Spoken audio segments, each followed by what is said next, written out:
Você já parou para pensar por que, de tempos em tempos, a economia parece estar a todo vapor, com todo mundo otimista, e de repente, tudo desmorona? Por quê? Passamos por essas montanhas russas, de euforia e crise como se fosse um ciclo inevitável. Se você já se fez essa pergunta, prepare-se, porque hoje vamos mergulhar fundo em uma das explicações mais fascinantes e controversas para esse fenômeno, a teoria austríaca dos ciclos econômicos. Essa teoria, desenvolvida por gigantes do pensamento econômico, como Ludwig von Mises, e aprimorada pelo ganhador do Prêmio Nobel, Friedrich Hayek, nos oferece uma perspectiva completamente diferente da que costumamos ouvir nos jornais. Ela aponta um culpado principal para essas crises: a manipulação da taxa de juros e a expansão artificial do crédito, orquestrada pelos bancos centrais. Ficou curioso? Então fica comigo, porque ao final deste vídeo você vai entender como booms econômicos ilusórios são criados, por que eles inevitavelmente levam a recessões dolorosas, e como essa teoria se aplica perfeitamente ao que vemos acontecer hoje tanto no Brasil quanto no mundo. Vamos desvendar a economia além das narrativas oficiais. Para começar, vamos entender o coração da economia de mercado, a taxa de juros. Pense na taxa de juros não como um número arbitrário definido pelo governo, mas como um preço. Assim como o preço de uma maçã nos diz o quão abundante ou escassa ela está, a taxa de juros nos diz algo fundamental sobre a disponibilidade de poupança na sociedade. Numa economia livre, sem interferência, a taxa de juros é determinada pela preferência temporal das pessoas. Calma, o nome é complicado, mas a ideia é simples. Preferência temporal é basicamente o quanto valorizamos o presente em relação ao futuro. Se as pessoas estão poupando muito, significa que elas estão dispostas a abrir mão de consumir agora para ter mais recursos no futuro. Com muita poupança disponível, o preço do dinheiro, ou seja, a taxa de juros, cai. Juros mais baixos são um sinal para os empresários. É como se a sociedade estivesse dizendo: olha, temos recursos guardados, podem investir em projetos de longo prazo, podem construir novas fábricas, desenvolver tecnologias, expandir seus negócios, porque temos capital para sustentar isso. Esses investimentos, chamados de bens de capital, são a base para um crescimento econômico real e sustentável. Eles aumentam a nossa capacidade de produzir no futuro. Agora, o que acontece quando entra em cena um ator poderoso, o Banco Central, e decide que a taxa de juros natural do mercado não é a ideal? O que acontece quando ele decide baixar os juros na caneta? É aqui que a teoria austríaca dos ciclos econômicos começa a brilhar. O Banco Central, com o poder de criar dinheiro do nada, injeta liquidez no sistema bancário. Ele permite que os bancos comerciais emprestem muito mais dinheiro do que realmente existe em poupança real. Com essa abundância de crédito barato e artificial, a taxa de juros despenca, não porque as pessoas estão poupando mais, mas por uma decisão política. Esse juro artificialmente baixo envia um sinal completamente distorcido para os empresários. Eles olham para essa taxa e pensam a mesma coisa. Opa, a sociedade está poupando, é hora de investir pesado em projetos de longo prazo. E assim começa o que os austríacos chamam de boom. A fase de euforia do ciclo. Começa uma corrida por investimentos. O setor de construção civil explode. Novas fábricas são planejadas, startups de tecnologia recebem aportes milionários, a bolsa de valores sobe. O desemprego cai, os salários em alguns setores sobem e uma sensação de prosperidade toma conta de todo mundo. Parece que descobrimos a fórmula mágica para o crescimento eterno, não é mesmo? Mas na verdade estamos construindo um castelo de cartas. O problema fundamental é que esses investimentos foram iniciados com base em uma mentira. Não havia poupança real suficiente para sustentar todos aqueles projetos de longo prazo. Os recursos como mão de obra qualificada, matéria-prima, máquinas são finitos, enquanto os empresários estão direcionando esses recursos escassos para projetos de maturação longa, como a construção de uma hidrelétrica, que levará anos para gerar energia. As pessoas, os consumidores,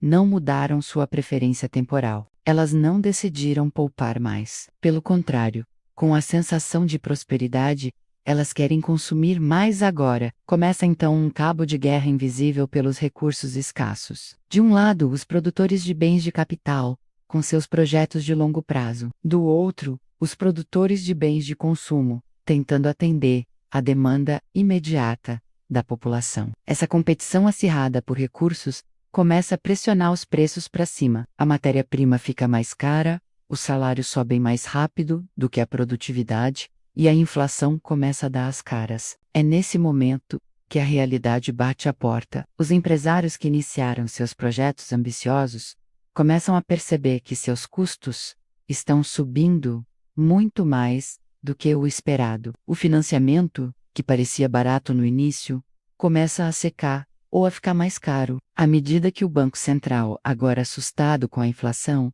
é forçado a subir os juros para tentar controlar os preços. E então, o castelo de cartas desaba. É a fase do bust, a recessão, aqueles projetos de investimento que foram baseados no sinal falso dos juros baixos se revelam insustentáveis. Eles eram, na verdade, maus investimentos. Uma fábrica que parecia lucrativa com juros a 2% se torna um elefante branco com juros a 10%. Muitas obras são paralisadas, empresas que se expandiram demais começam a demitir, e aquelas que não conseguem se adaptar, quebram. O desemprego aumenta, a produção cai, e a economia entra em recessão. Segundo a escola austríaca, a recessão não é o problema em si, mas sim a cura dolorosa e necessária. É o processo de reajuste da economia, onde os recursos que foram mal alocados durante o boom são liberados para serem usados em projetos que são verdadeiramente desejados pelos consumidores e sustentados pela poupança real. Pense nisso como uma ressaca. O boom é a festa, a bebedeira com crédito fácil, todo mundo se sente ótimo, a música tá alta, a euforia é contagiante. A recessão é a dor de cabeça terrível do dia seguinte. É um momento em que o corpo precisa se livrar das toxinas e se recuperar do excesso. A tentação, claro, é tomar um remedinho para aliviar a dor. E qual é o remedinho que os governos e bancos centrais costumam oferecer? Mais do mesmo veneno que causou a doença em primeiro lugar. Mais estímulos, mais gastos públicos e, principalmente, uma nova rodada de cortes de juros e expansão de crédito para tentar reativar a economia. Do ponto de vista austríaco, isso é um erro catastrófico. É como tentar curar uma ressaca bebendo mais. Você pode até se sentir um pouco melhor por um curto período, mas está apenas adiando o inevitável e preparando o terreno para uma ressaca ainda pior no futuro. Cada vez que impedimos o reajuste completo da economia, acumulamos mais maus investimentos, mais dívidas e criamos distorções ainda maiores, tornando a próxima crise ainda mais severa. Vamos trazer isso para a nossa realidade. Pense na crise imobiliária de 2008 nos Estados Unidos. Por anos, o Banco Central americano, o Fed, manteve os juros artificialmente baixos. Isso criou uma bolha imobiliária gigantesca. O crédito era tão fácil que pessoas sem renda compravam casas, e a especulação era enorme. Todos acreditavam que os preços dos imóveis subiriam para sempre. Quando o Fed foi forçado a subir os juros para conter a inflação, a bolha estourou, levando o sistema financeiro global à beira do colapso.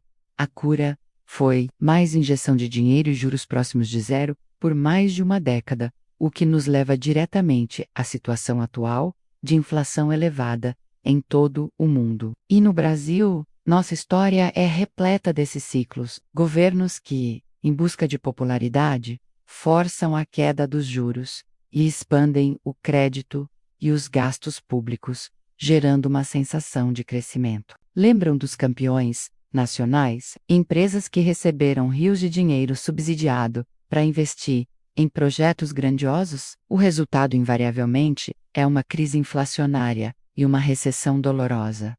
Logo em seguida, o famoso voo de galinha. A recessão de 2015 a 2016 é um exemplo clássico desse processo. A teoria austríaca dos ciclos econômicos nos oferece, portanto, uma lição poderosa.